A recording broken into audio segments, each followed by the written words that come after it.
lived in District 1 for over 25 years. I met my husband, we were both living in District 1. So I really know District 1.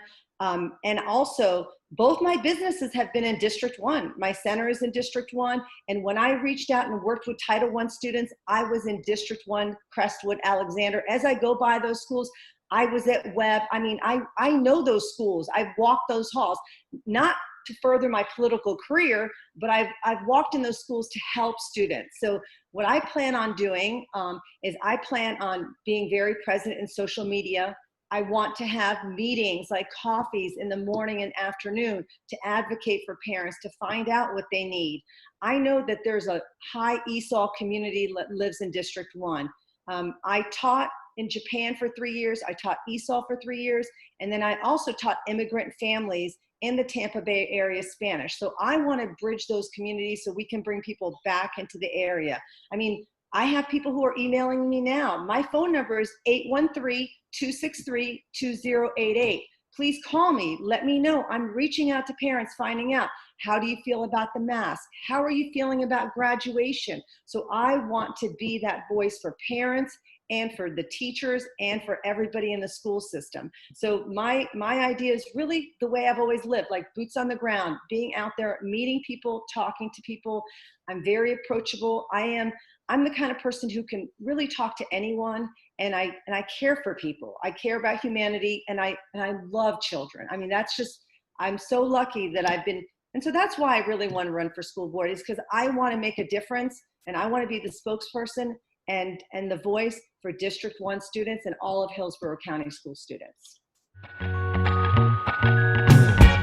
I hope the folks in District 1 have seen my level of work that I've done in our school district. One of the things that I did as soon as I got elected was I needed to make sure I went to every single school possible. I needed to learn who the principal was. I needed to learn who the teachers were. I needed to learn the students and the parents. And Valerie, I invite myself to PTA meetings. I need to know what's going on in the schools, what problems our principals are having. If there's any facility needs that they need, I need to know those things so I can be the advocate for them. Now, during this COVID crisis, it's become necessary as a school board member to overly communicate. One of the things I implemented was making sure that I did daily updates every day during the COVID crisis at 3 o'clock. Now we've moved them to weekly updates, but they might become daily again because there's so much going on right now in preparing to bring our students back to school. So we have to be as transparent as possible, and we have to over communicate. And I think I've done a good job in that since being elected. I look to continue that work for the next 4 years.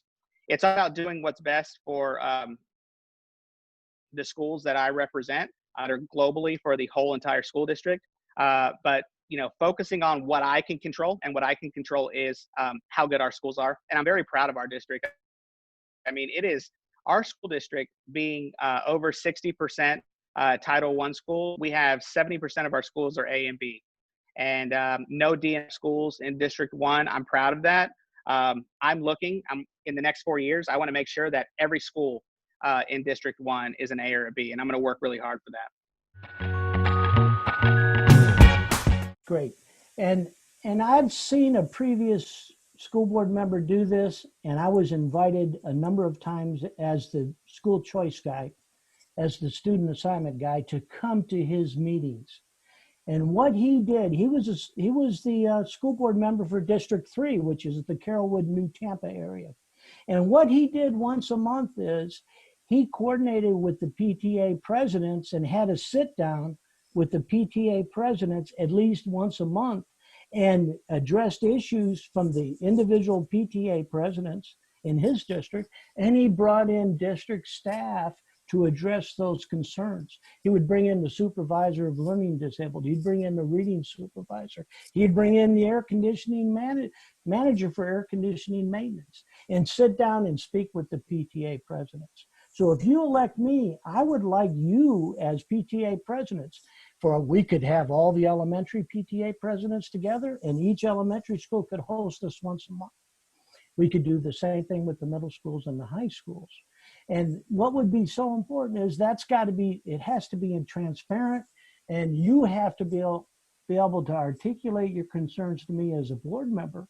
But what's really effective is you have a concern about reading at Lowry, which say we bring in the director and the supervisor of reading for the district and sit with the PTA presidents in District 1. And once a month, whatever our highest priority is that month, we'll bring in staff to address your issues and hold them accountable to make progress in that area.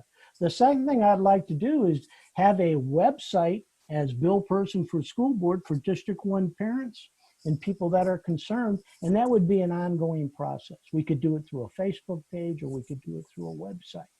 But what I want to be, and hopefully you've picked up on this in this interview, is I'm extremely candid and I'm not shy. And people say I may be a little too brave, but I do have the courage to speak truth to power. But I am in this for you and for your children. That is my reward. And I'm not afraid to challenge the superintendent or the other board members if it is what is in the best interest of this community. And I doubt if you're going to hear a school board candidate speak the way I'm speaking to you right now. This is all about you. This is all about your community, and this is all about your children. And that is my priority as a school board member. So let's elect me, help me get elected. I don't want to go to the general. I want you to help me get elected in the primary, and that's August 18th. And then we'll start making plans for monthly meetings with PTA presidents. And the last thing I would say to you is, and I'll use Lowry as an example, I would like to see Lowry pair up with Egypt Lake Elementary School as an example and have a sister school. And I'd like to match some of the schools from the west side of our district, which is Lowry in your area, with some of the schools in West Tampa, east side, and Forest Hills area. And let's have a partnership with the PTAs and the PTA presidents and the parents from Lowry with the parents at Egypt Lake. And I would like to match schools that are successful, are doing well, are mitigating their problems with some of the schools where the challenges are just overwhelming. And these communities cannot raise money and do what you do at Lowry. And you know that.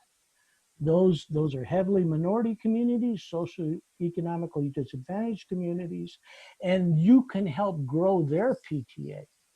And I was a principal at Tampa Bay Tech. When I went in, I was a principal at Dowdell. We had no PTA. We had to start a PTA. So you are the solution, and you are the voice for your community. And you'll have me standing right next to you every year for 4 years if you elect me as school board member.